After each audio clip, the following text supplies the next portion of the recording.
कार्यकर्ता सम्मेलन में पहुंचे जननायक जनता पार्टी के नेता डॉक्टर अजय सिंह चौटाला और पूर्व उप मुख्यमंत्री दुष्यंत चौटाला। पूर्व उप मुख्यमंत्री दुष्यंत चौटाला ने कांग्रेस और बीजेपी पर साधा निशाना। कहा, नायब सरकार ने 1 साल में नहीं किया कोई भी काम, हरियाणा में बढ़ा क्राइम। दुष्यंत चौटाला ने भूपेंद्र सिंह हुड्डा पर निशाना साधते हुए कहा कि हुड्डा एक्सपायरी डेट हो गया है। भूपेंद्र हुड्डा ने पक्की पक्की रोटियां खाई हैं, खुद उन्होंने कुछ नहीं किया। पूर्व उप मुख्यमंत्री दुष्यंत चौटाला ने मुख्यमंत्री नायब सिंह सैनी पर निशाना साधते हुए कहा कि वो जापान गए हैं और जापान से निवेश लाने की बात कही, लेकिन पहले मनोहर लाल खट्टर भी जापान गए थे और अब तक कोई निवेश हरियाणा में नहीं आया। अगर ऐसा होता तो देश के प्रधानमंत्री मोदी महीने में कई बार विदेश जाते हैं, तो अब तक देश में इतनी फैक्ट्रियां लग जाती और जमीन तक नहीं बचती। इसलिए मुख्यमंत्री को ये बात समझनी चाहिए कि विदेश में जाने से निवेश नहीं आता। कंपनियों के लिए अच्छी योजना बनाने से विदेशी कंपनियां हरियाणा व भारत में निवेश करेंगी। पूर्व उप मुख्यमंत्री दुष्यंत चौटाला ने कहा कि उन्होंने अपने दम पर नई पार्टी बनाई है और 10 विधायक भी बनाए हैं।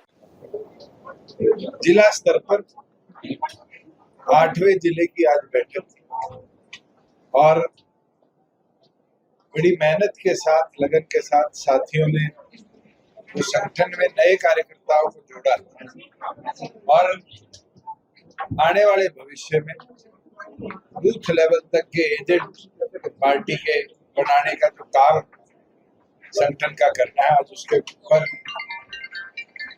चर्चा भी हुई।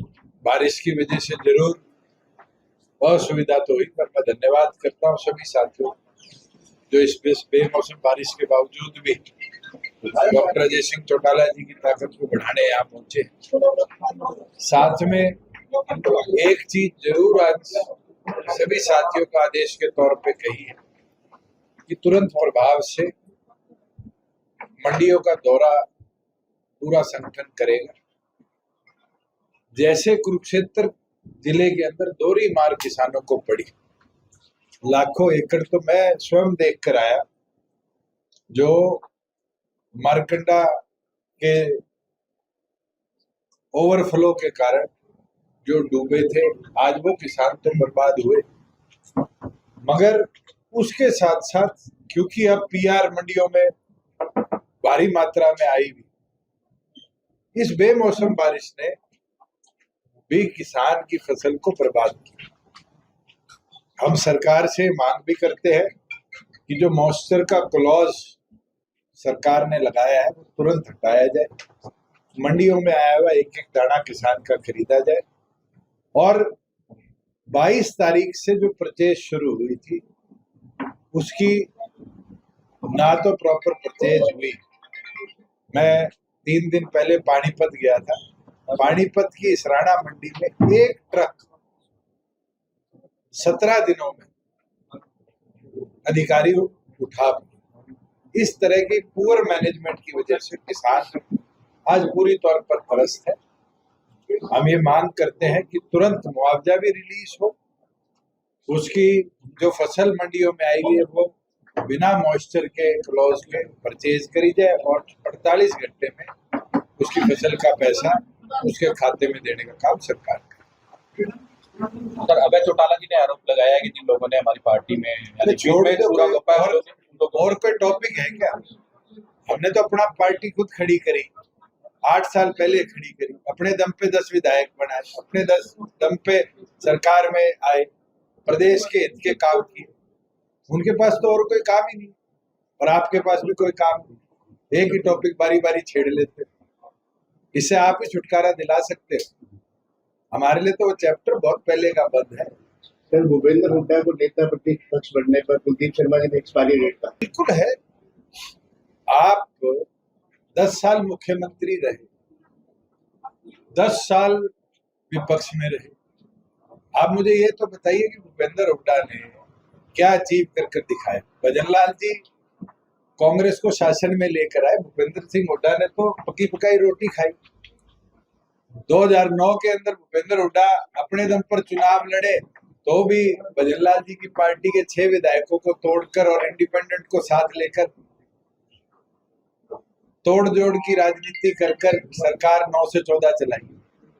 14 में उनको पार्टी का नेतृत्व दिया गया, कांग्रेस कितनी सीटों पे आ गई थी, लीडर ऑफ ऑपोजिशन भी भूपेंद्र हुड्डा नहीं बन पाए।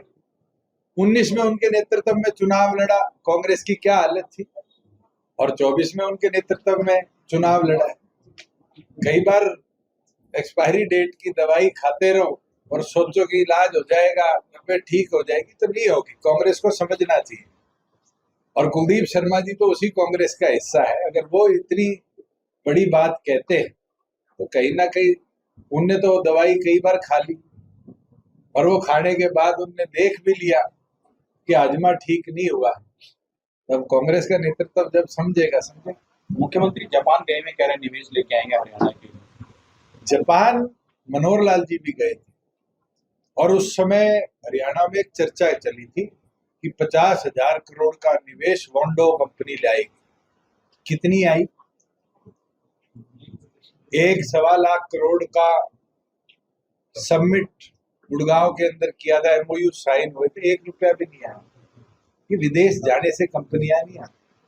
कंपनीज को अपने देश के अंदर जब जगह और व्यापार के लिए सुविधाएं चाहिए वो बनाने से आती है।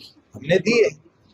मारुति गुजरात गई, उस मारुति को खरखोदा लेकर आए क्योंकि हमने उनको अपॉर्चुनिटी दी, जगह दी, और साथ में उनके लिए पॉलिसी बनाई जो इन्वेस्टर फ्रेंडली थी। एटीएल बैटरी तो मेवात के अंदर 140 एकड़ दी, फ्लिपकार्ट को दी गुड़गांव के अंदर। और तो और पद्मा योजना से आज हरियाणा प्रदेश के छोटे छोटे ब्लॉक लेवल पर भी इंडस्ट्रियल पार्क्स बन रहे। मुख्यमंत्री को समझना चाहिए, विदेश यात्राओं से अगर निवेश आता तो हिंदुस्तान के अंदर मोदी जी के इतनी विदेश यात्राओं के बाद इतनी इंडस्ट्री लग जानी चाहिए थी कि शायद जमीन ही ना बची। आज इंटरनेशनली इंडिया की स्टैंडिंग क्या बची?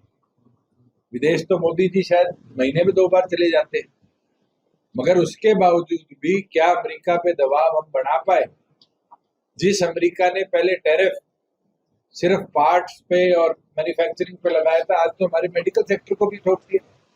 और तो और जो लोग हमारे यहाँ से नौकरी करने अमेरिका जाते थे, 88 लाख का बॉन्ड बढ़वाने की जो स्कीम लगाई, कहीं ना कहीं मोदी जी का इंटरनेशनल कम्युनिकेशन का फेलियर है कि प्रदेश और देश के अंदर जो टैलेंटेड युवा रोजगार के अवसर पे जाता था, आज उसको एक मार झेलनी पड़ेगी।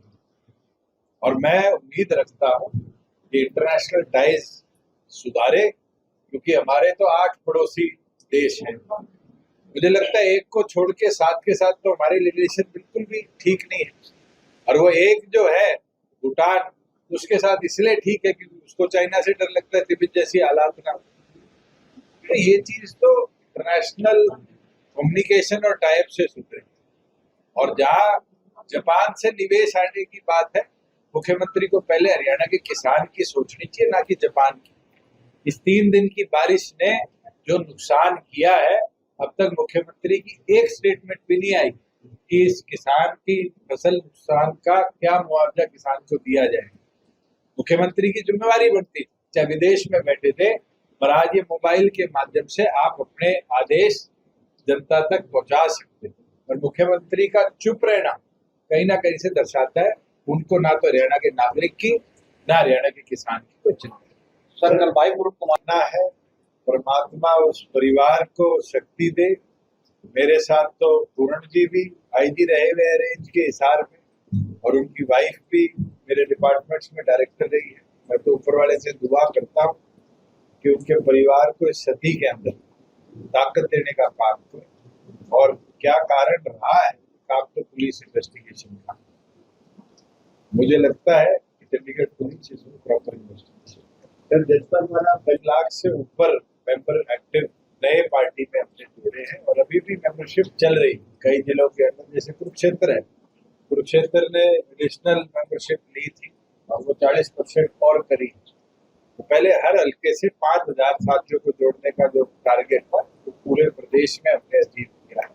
और ये तो नेवर एंडिंग है पॉलिटिकल पार्टीज का काम। जो जो साथी नए पार्टी में थे, आज बहुत साथियों ने ज्वाइनिंग करनी थी पर बारिश करके तो अब आपके वार्ता के बाद हम ज्वाइन कराएंगे। तो यही विश्वास रखते हैं कि साथी इसी तरह पार्टी में जुड़ते रहेंगे और ये कारवा करते हैं। नायब सरकार आज हरियाणा त्रस्त है, मुख्यमंत्री मस्त है, विदेश घूम रहे हैं।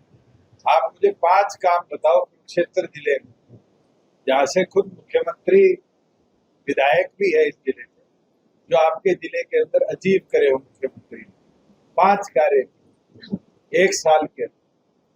ये तो उस चीज का फीता काट रहे हैं जो शायद हमने पिछले 5 साल में या तो घोषित करे थे या जिनकी हमने पॉलिसीज बनाई थी और लोग उसका आज फायदा उठाए। मुख्यमंत्री तो एक प्रदेश को आगे ले जाने के लिए नई पॉलिसी नहीं बनाते, और तो और एक काम अचीवमेंट के तौर पे जरूर आपने कुरुक्षेत्र में देखा होगा कि व्यापारियों पे गोली चल रही है मगर ठेकों को 2 गनमैन कमांडो दे रखे हैं कि उनकी सुरक्षा जरूरी। क्या ये हालात आज प्रदेश की होगी कि शराब के ठेकों की सिक्योरिटी करना हरियाणा पुलिस का काम है, जनता की सिक्योरिटी करना हरियाणा पुलिस का काम नहीं। आज तो गुंडे नायब है और मुख्यमंत्री गायब। आपने इस पर सवाल भी खड़ा कौन सी बंद हुई है? आप स्वयं उठाकर देखो कि आपके यहाँ एक व्यापारी को सरेआम गोली मार दी। नारायणगढ़ जो मुख्यमंत्री की पहले कॉन्स्टिट्यूएंसी थी, हमारा पुराना साथी था, उसको गोली मार दी। क्या कदम उठे हैं उसको? रात में बम मिला है। और तो और बाकायदा हर रोज रंगदारी, धमकी, सुपारी प्रदेश में आती है। ऐसा कोई डिस्ट्रिक्ट का अखबार नहीं होगा जहाँ मर्डर की न्यूज ना छपे। ऐसे बुरे हालात तो हरियाणा प्रदेश के कभी देखे ही नहीं थे, यूपी के होते थे। आज यूपी सुधर गया, हरियाणा के हालात आपके सामने। बम मिला है, 2 युवक पकड़े हैं, 18-19 साल की उम्र। तो लॉ एंड ऑर्डर जब बिगड़ता है ना, तो इस तरह के लीगल एसेट्स बहुत इन्वॉल्व होते हैं। पंजाब की जब आतंकवाद के टाइम पे हालात बिगड़े थे तो आपने देखे थे किस तरह से वहां पर वेपन मिलता, यूपी में किस तरह मिलता। हरियाणा में ये वारदात नहीं होती। हरियाणा सुरक्षित प्रदेश था, मगर कहीं ना कहीं पुलिस के ऊपर से कंट्रोल मुख्यमंत्री का जाना, प्रदेश में होम मिनिस्टर ना होना, ये कारण है। मैं तो विज साहब को ही अच्छा होम मिनिस्टर मानता हूँ कि 5 साल हमारे साथ वो होम मिनिस्टर थे। लॉ एंड ऑर्डर तो प्रदेश का बेहतर था। आज क्या हालात, मैं तो आपके माध्यम से कह देता हूँ विज साहब को दोबारा होम मिनिस्टर बना दो, शायद व्यवस्था सुधर।